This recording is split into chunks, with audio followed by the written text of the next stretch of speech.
मेरे प्यारे बच्चों नमस्कार। तो आज से शुरू होती है वाईफाई सक्सेस क्लासेस पर क्लास। ये पहली क्लास है और पहली क्लास में आपके लिए लेकर आए हैं बीएससी पार्ट 1। बीएससी पार्ट 1 में 2 सेमेस्टर हैं। फर्स्ट सेमेस्टर में आपको 2 बुकें पढ़नी है। फर्स्ट बुक डिफरेंशियल कैलकुलस और सेकंड बुक इंटीग्रल कैलकुलस। यहाँ पर आपको जो चैप्टर फर्स्ट दिख रहा है लिमिट एंड कॉन्टिन्यूटी, ये डिफरेंशियल कैलकुलस का है।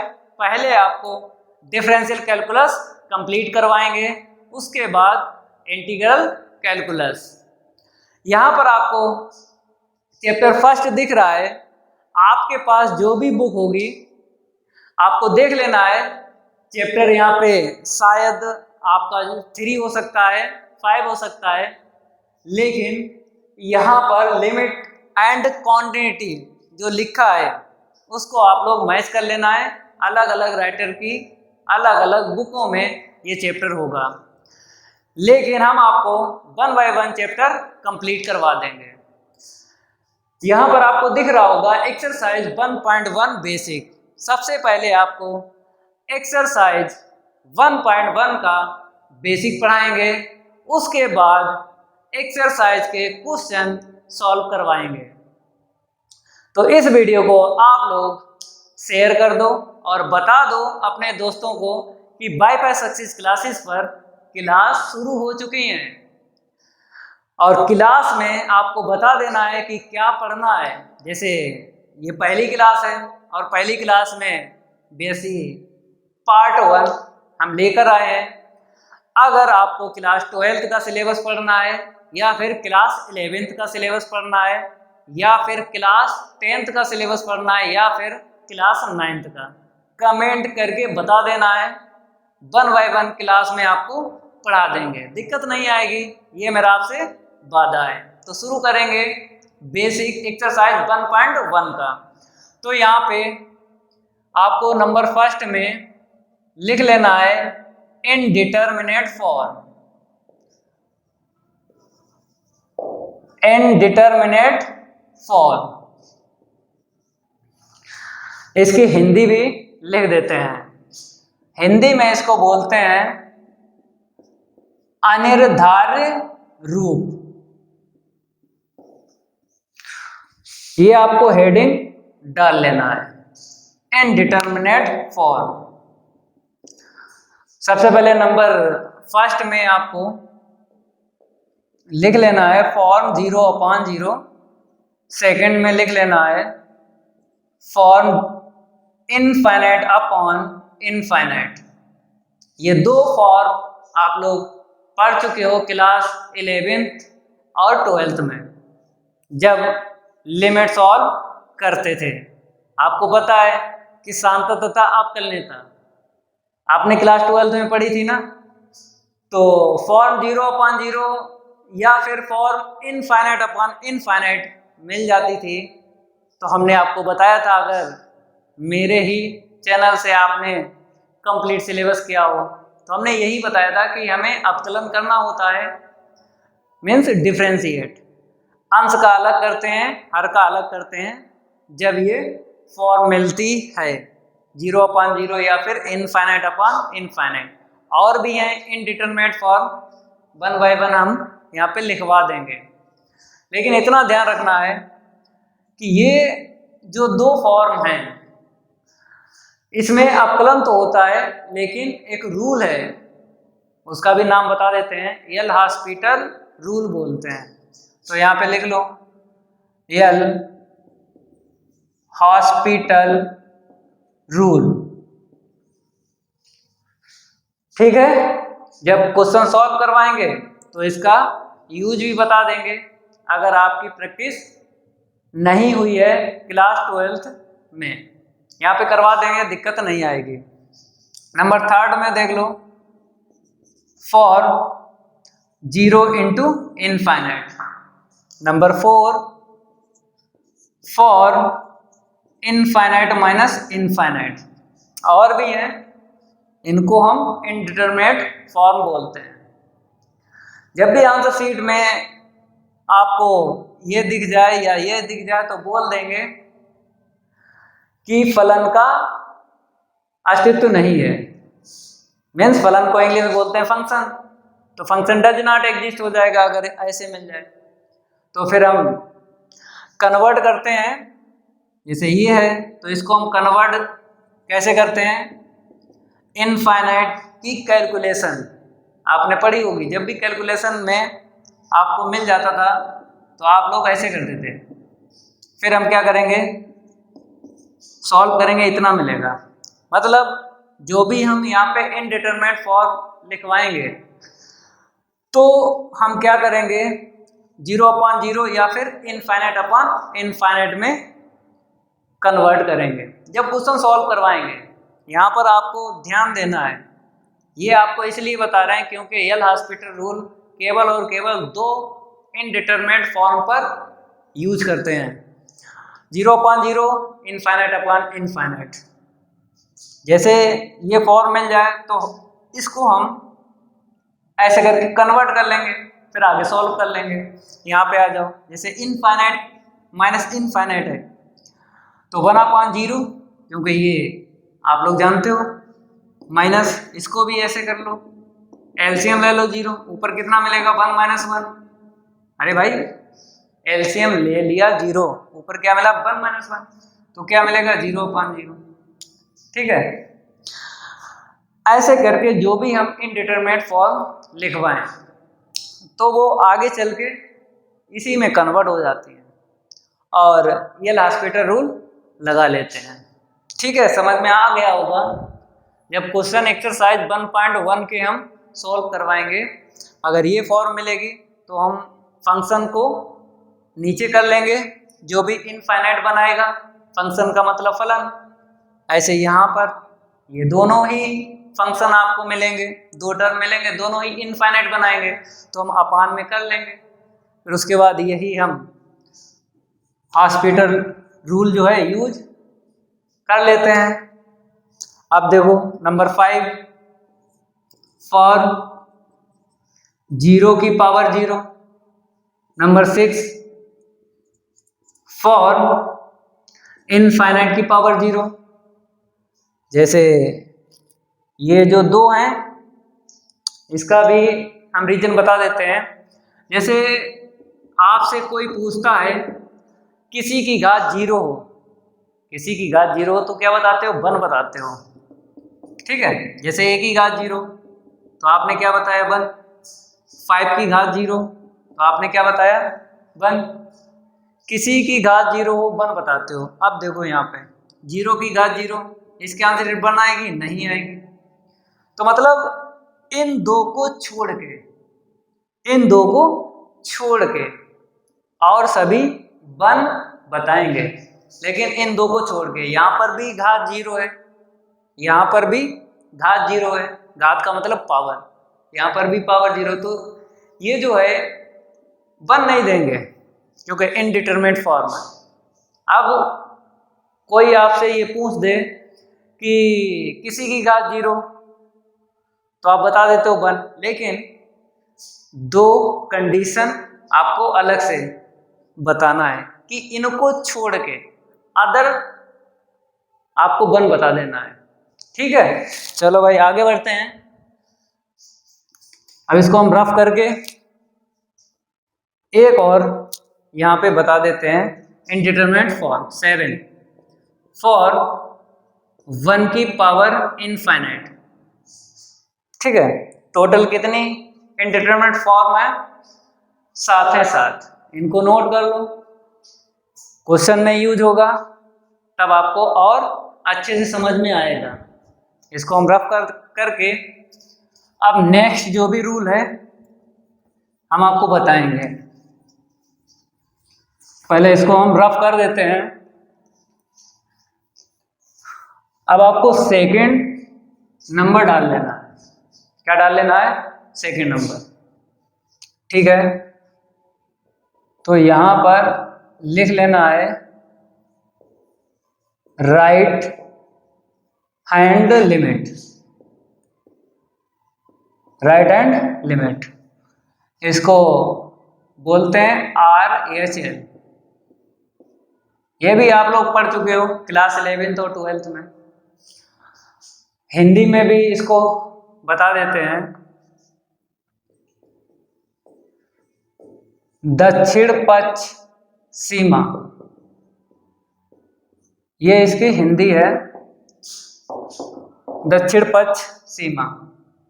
आपको फार्मूला यहाँ पे लिखवा देंगे और याद कर लेना, क्वेश्चन जब सॉल्व करवाएंगे यूज होगा। तो यहाँ पे लिख देते हैं, if fx is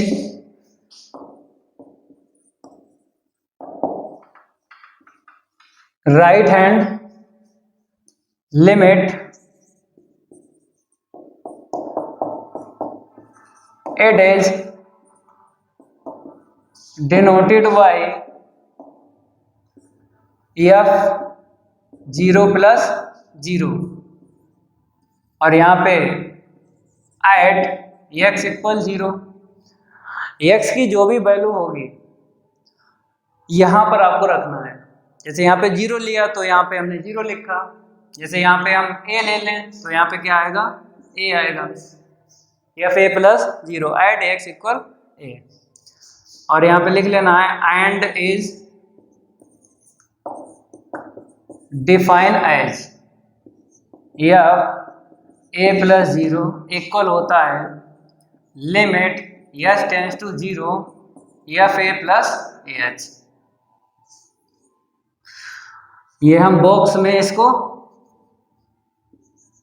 कर देते हैं और ये फार्मूला आपको याद कर लेना है। f a प्लस 0 इक्वल होता है limit s tends to 0 f a plus ah। अब इसको हम रफ करके और यहाँ पे थर्ड नंबर पर लिखाएंगे लेफ्ट हैंड लिमिट, ठीक है। तो यहीं पर हम चेंज करके लिखते हैं, थर्ड पे आपको लिख लेना है यहाँ पर लेफ्ट हैंड लिमिट, यहाँ पर LHL, ठीक है। बाकी सब सेम रहेगा, यहाँ पर माइनस आएगा और यहाँ पर राइट लिखा है, यहाँ पर क्या लिख दो, लेफ्ट लिख दो। If fx is left hand limit it is denoted by f a minus 0 at x equal a and is define as, यहाँ पर आपको माइनस लेना है, यहाँ पर आपको माइनस लेना है, ठीक है। ये लेफ्ट हैंड लिमिट और हिंदी में क्या बोलते हैं, वाम पक्ष सीमा।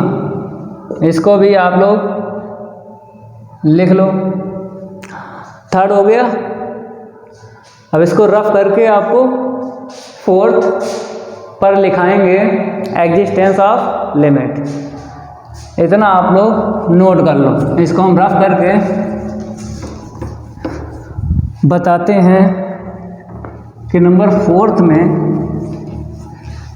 एग्जिस्टेंस ऑफ लिमिट का क्या फार्मूला है।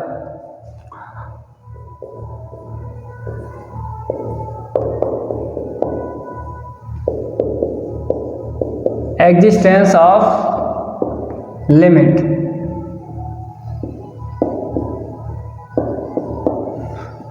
हिंदी में भी बता देते हैं,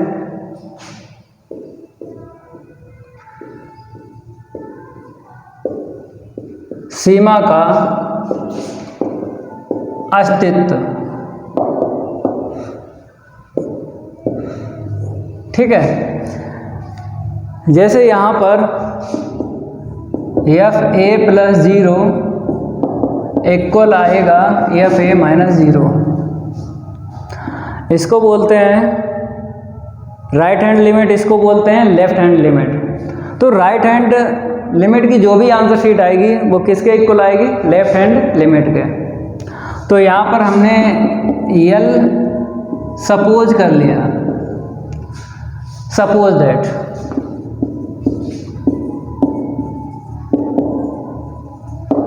सपोज दैट को शॉर्ट में यस ए वाई से लिख देते हैं। मतलब इन दोनों की वैल्यू हमने सपोज कर ली यल निकली है। जब क्वेश्चन सॉल्व करवाएंगे तब 1 हो सकती है, 1/2 हो सकती है, दोनों की आंसर शीट 4 हो सकती है। तो यहाँ पे यल ले ली है। और इतना ध्यान रखना, सपोज दैट को शॉर्ट में ऐसे भाई बोलते हैं, ठीक है।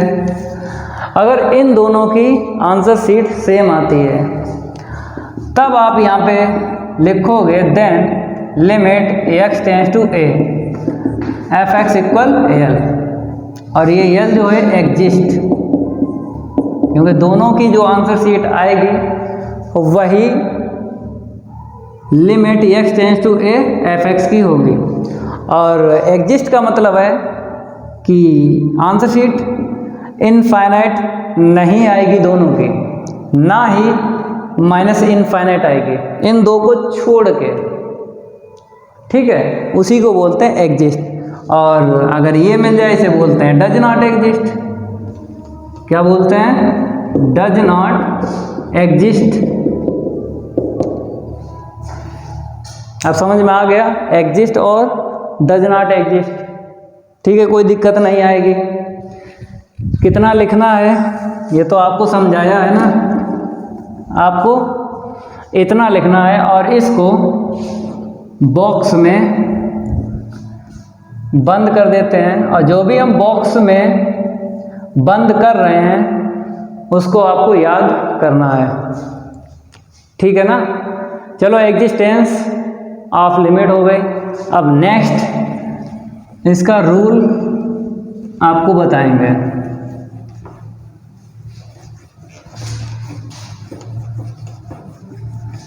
अब आपको यहाँ पे 5 नंबर डाल लेना है।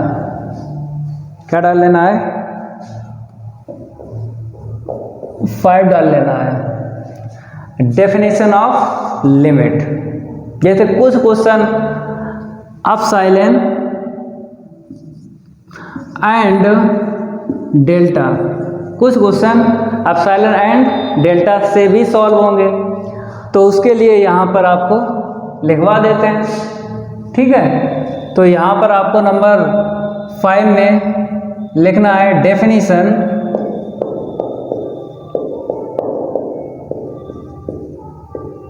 Of limit.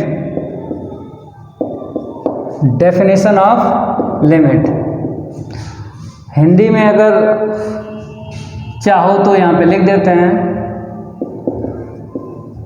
सीमा की परिभाषा। सीमा की परिभाषा। अपसाइलन और डेल्टा जो है उसको आपको सीख लेना है। चलो यहाँ पर लिख लो, if for every epsilon greater than 0 and then, ये जो उल्टी ई आपको दिख रही है, जैसे यहाँ पे लिखा है देन, उल्टी ई को पढ़ते हैं एट लीस्ट, ठीक है ना, डेल्टा ग्रेटर देन 0। कहीं ना कहीं लिख लेना है उल्टी ई एट लीस्ट। उल्टी ई को क्या पढ़ते हैं? एट लीस्ट पढ़ते हैं, ठीक है। इसको रफ करके अब आपको यहाँ पे लिख देना है such that x minus A less than delta imply that f(x) minus F A. और ये जो है x माइनस ए मोड में लिखना है, less than delta imply that f(x) minus F A less than epsilon. कहने का ये मेरा मतलब है, ये आपको क्वेश्चन में मिलेगा, इतना आपको निकाल देना है। मतलब जो भी आंसर शीट आएगी वो अपसाइलन से लेस आना चाहिए, या फिर क्वेश्चन में ये चीज़ आपको दे रखी है तो आपको ये निकाल देना है, ठीक है ना। फिर समझाते हैं। अगर क्वेश्चन में ये चीज़ आपको दे रखी है तो आपको ये निकाल देना है, ठीक है। इससे क्या होगा, जो भी हमसे लिमिट की वैल्यू पूछी जाएगी निकल आएगी, ठीक है। जैसे प्रूफ दैट वाले क्वेश्चन है, सॉल्व हो जाएंगे। जैसे ये चीज़ अगर क्वेश्चन में गिवन है तो ये निकाल देना है, तो इसके बाद आपको बताते हैं कि ये गिवन है तो ये निकाल देना है, ये गिवन है ये निकाल देना है, इसका मतलब क्या है उसको आपको सीखना है। तो then f a is a limit of f x, ये जो हमने लिखा है then f a is a limit of f x, इसका मतलब है limit x tends to a f x equal f a, इसका मतलब ये है, मतलब क्वेश्चन में हमसे पूछा जाएगा कि एप्सिलॉन एंड डेल्टा जो डेफिनेशन है उसका यूज करके